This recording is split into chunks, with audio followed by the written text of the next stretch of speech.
Welcome to The Faithful Steward. This is a podcast all about sharing biblical wisdom and practical insights in order to help church leaders pursue and teach financial freedom as part of Christian discipleship.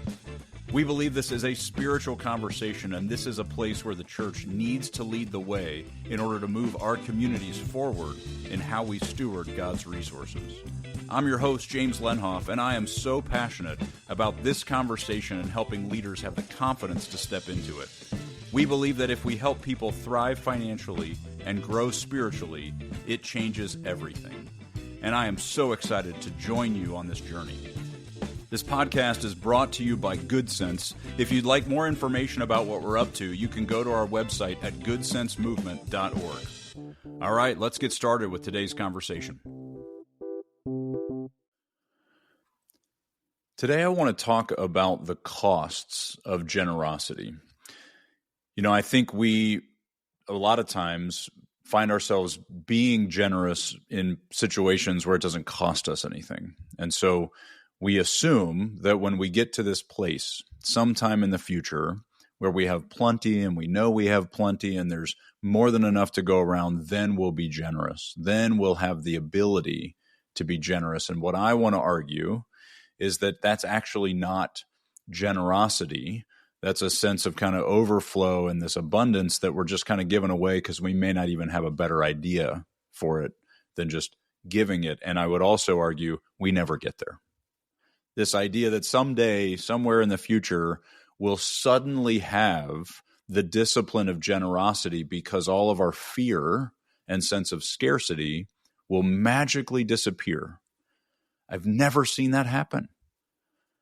I've never seen anyone get to a place where they have not had the discipline of generosity, even if they tell themselves, someday when I have $2 million, I'll have no idea what to do with all that money and I'll give it away. And then they get to where they have 2.5, 3, 4 million. They're still not being generous because this is not about us feeling safe. Generosity is about sacrifice. It costs us something. And I actually think that's by design. I think there's a reason why God hardwired us to be generous. I do believe that we have all been made in God's image. God is a generous God, and He wants us to be generous. I think this is part of why the church needs to change the way we talk about money, because we tend to only talk about money when we're asking for it, and we're not actually teaching in many ways this idea of being generous, generous hearts, generous with our time, generous with our skills. This is not just about giving. It is bigger than that. It's a heart posture, and it does cost something. It's interesting to me, in 2 Samuel, there's this moment where King David is going to offer a sacrifice, and someone gives him the opportunity to just get that sacrifice for free. They say, here, you can have my oxen, you can have my rams, you can have my stuff, and you can just use it for free to make your sacrifice. And David's response is so beautiful and so powerful. He says, I will not offer an offering to the Lord my God that costs me nothing. Generosity, by definition, is rooted in the fact that there is sacrifice. There is a cost to giving something away. And it is also deeply beneficial to us. And so I want to realize what it's costing, but I also want to address what the benefits are. When we think about this concept of generosity, I want us to reframe this. A lot of times we get stuck in this idea of give to get, that I give generously so that God gives back to me generously.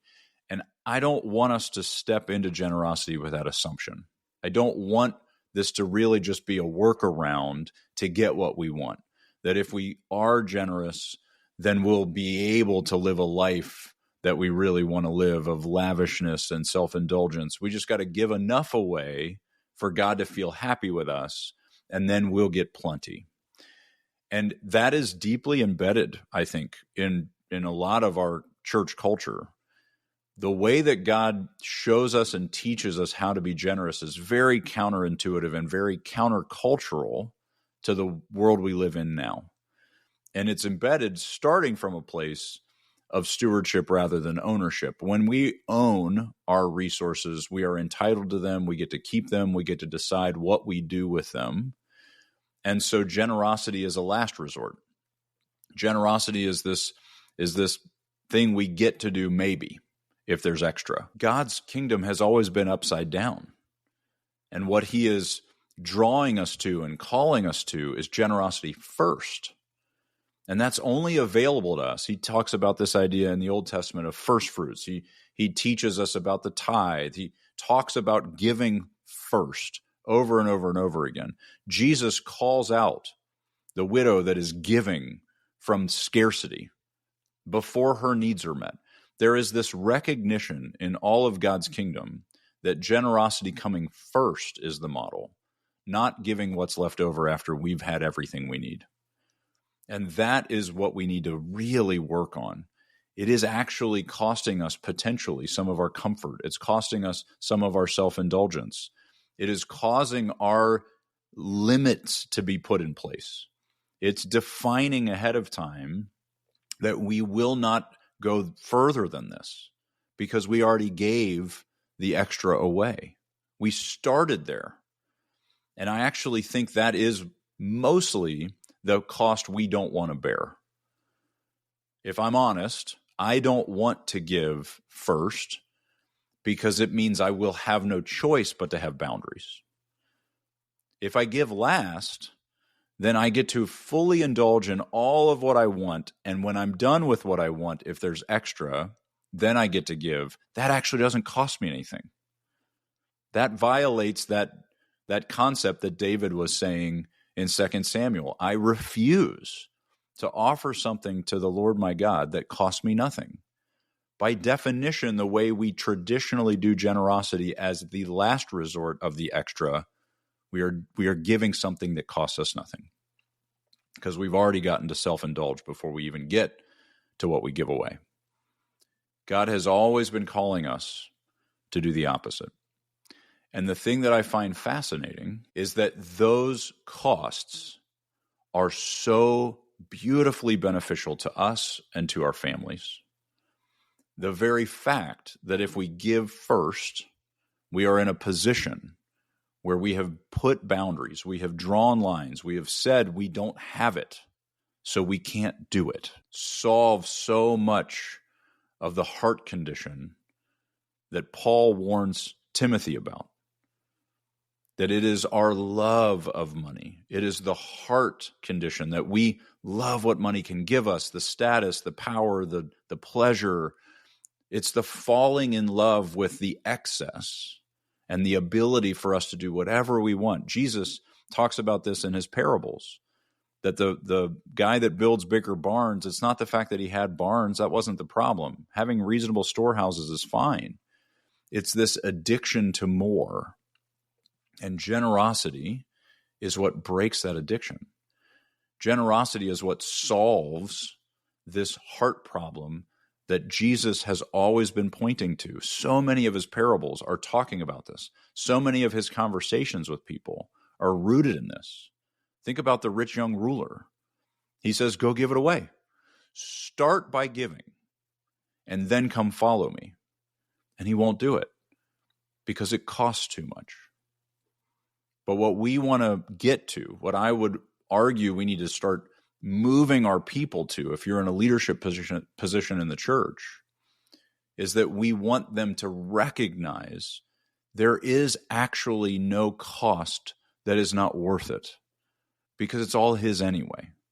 And if he decides what he wants to do with his resources, the joy is in the obedience.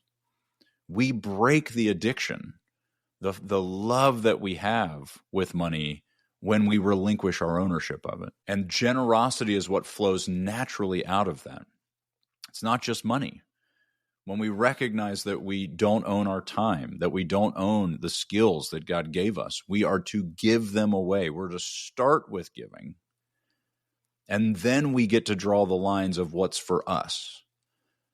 That is what flips everything on its head. And it is so counter to what the world is telling everyone to do with their resources. Spend it all on yourself, enjoy it, spend all your time on yourself, spend all your skills on building the biggest, most powerful career you can build. Everything is backwards in God's kingdom, and it's healthier that way. That's the part that I find so beautiful. What we want to hold on to as tight as possible is control. We want to have control of our resources. We want to have control of our time. We want to be able to decide to do whatever we want. And it is truly a power struggle. And meanwhile, we have marketing messages that are aimed at us and all the people that we lead that are saying, you deserve it, you can have it, why wouldn't you get it? There's this constant push for more and pull for self-indulgence, telling them that they've earned it. Meanwhile, when we give up that control, the cost of losing the control of those resources, what we gain is the joy of obedience. We see this all throughout Scripture. Paul talks about the joy of the Macedonian church giving generously. We see when they built the first temple, the Israelites are joyous as they give back to God, which they've already identified as his anyway. All of this came from you, and we're giving it back to you. And they're delighted. There's a fullness that gets released in generosity. I think it's because we finally reconnect with one of the most profound ways that we share the image of God. We being generous connects us to a generous God and helps us to recognize what the meaning, what the purpose of all of this is. God's design is for him to put on display his generosity through his generous people. And we need to wake that back up. I believe the church has a responsibility to be teaching on this concept of generosity, not as a way to build bigger buildings and to raise more money. I'm not saying that those things are bad. I'm just saying so often we teach on generosity to get those resources. But think what it looks like if we just taught on generosity in general. What does it look like for our people to step into the benefits of generosity, of losing control, gaining obedience, and walking in the beauty of living out their God-given character of generosity to others in their time and their skills and all the ways? That doesn't happen naturally. That doesn't happen by default. We need to invest a lot of time and energy into teaching these concepts in order to break open what I think has been blocking the church. I think in general, we are seeing this decline in generosity. We're seeing less and less generosity flowing out of the church. And I think as a result, we're seeing the church, the Big C church, shrink. Because generous people are deeply attractive. Generous people are wildly joyful. I've never met an unhappy, generous person. That's one of the things that generous giving talks about all the time, and they're absolutely right. Generosity unleashes joy and delight and beauty in ways that nothing else can. And so this is a heart condition. This is deep work that people need to be doing in order to get out of this addiction. It's why Jesus talks about money so much. And I'm surprised at how little the church is talking about money. This is the work we need to do in our culture today. It is a stronghold. It is a stranglehold on our people and on our families. And we need to get to a place of freedom. And we don't want to pursue that freedom in this assumption that if I give it, it'll come back to me. I don't want to actually give it only because I'm confident it's going to come back. I am willing to give, assuming it's never going to come back, because it's not mine anyway. That's the thought we need to get to. And so I want to encourage all of you who are leaders to be thinking this way, to be talking this way, to be teaching on these concepts separate from capital campaigns. and start to spark this fire of generosity, because the cost is worth it and the benefit is profound.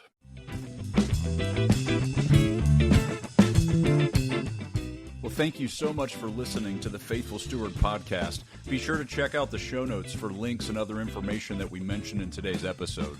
Also, be sure to check out our website at goodsensemovement.org to get all the resources we offer churches to help equip them in teaching financial stewardship to their community. If you have any questions or any topics you want to make sure we cover on our show, you can email me at jameslenhoff@goodsensemovement.org. I'd love to hear from you. I hope you all have a great week. We'll talk to you next week.